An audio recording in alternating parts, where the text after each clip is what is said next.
Ассаламу алейкум, дорогие телезрители! С вами Лезге Хабарар, Лезгинские новости. В сегодняшнем выпуске. Первый молодежный форум «Школа лидеров» прошел в селе Ахты. Юбилей Гасана Алкадарского отметили в Сулейманстальском районе. В офисе ФЛНК в Москве открылись курсы лезгинского. А теперь об этом и многом другом подробнее. 11 ноября в рамках празднования 180-летнего юбилея видного дагестанского ученого, историка, философа, деятеля просвещения Гасана Алкадарского администрация Сулейманстальского района совместно с Институтом истории, археологии и этнографии провела научную конференцию «Научное и творческое наследие дагестанских ученых второй половины XIX – начала XX века. Вопросы историографии и источниковедения». В работе конференции приняли участие такие известные специалисты в области лезгинской истории, языка и культуры, как доктор исторических наук профессор Амришев Саидов, глава Сулейманстальского района, кандидат филологических наук Нариман Абдулмуталибов, директор музея Гасана Алкадарского Гусейн Гусейнов, кандидат филологических наук Азиз Мирзабеков и другие. Были прочитаны доклады о жизни и творчестве Гасана Алкадарского, о трудах его и его современников, а также о роли духовного наследия дагестанских ученых второй половины XIX века для нынешнего и будущих поколений. В минувшую субботу, 8 ноября, в древнем селении Ахты прошел первый молодежный образовательный форум «Школа лидеров Ахты-2014».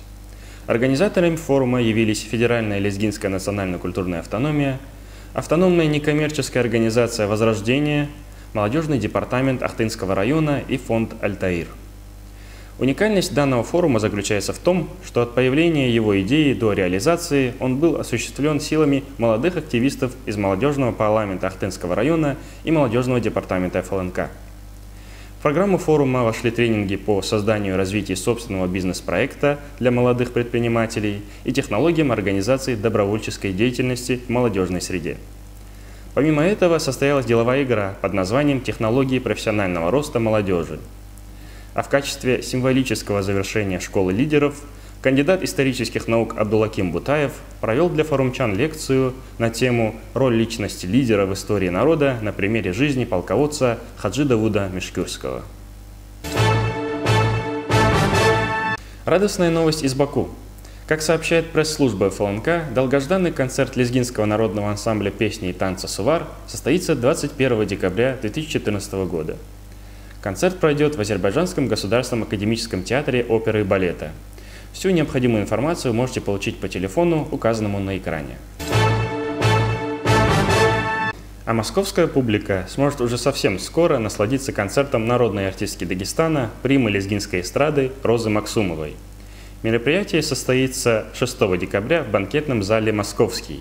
Начало в 17:00. Концерт проходит при поддержке Федеральной лезгинской национально-культурной автономии. 6 ноября в Магарамхюре прошла осенняя акция по посадке леса «Живи лес», участниками которой стали учащиеся Магарамхюрской средней школы номер 1. В этот день были высажены сотни саженцев ясеня и других лесных пород на общей площади около 2 гектаров. Кроме этого, была проведена также чистка и уборка территории природной зоны от мусора.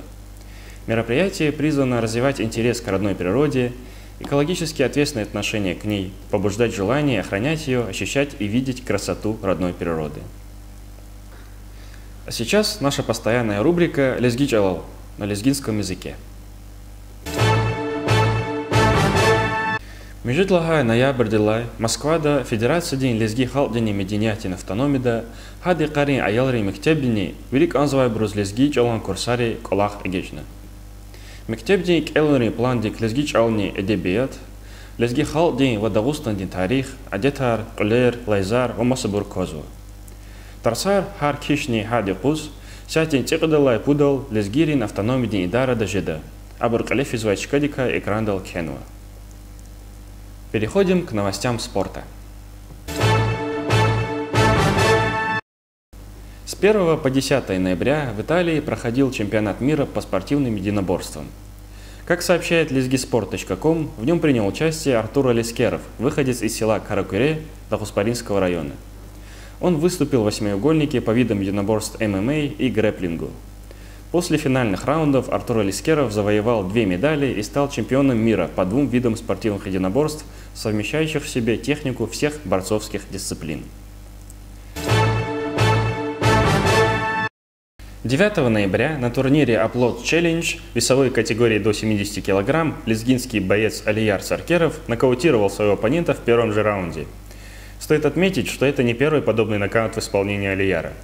В сентябре наш спортсмен победил ростовчанина Салама Закарова удушающим приемом на 4-й минуте. В Агарамхюрском районе состоялся финал первенства Дагестана по волейболу среди юношей и девушек 98-99 годов рождения. В первенстве приняли участие 9 лучших команд Дагестана. По итогам мероприятия первое место заняла команда города Каспийска, на втором месте волейболистки из Казбековского района, на третьем – команда Хунзахского района. Победители и призеры были награждены кубками, грамотами и денежными призами, сообщили в пресс-службе администрации Агарамхюрского района. На этом наш выпуск подошел к концу. Всего вам хорошего. Салам алейкум.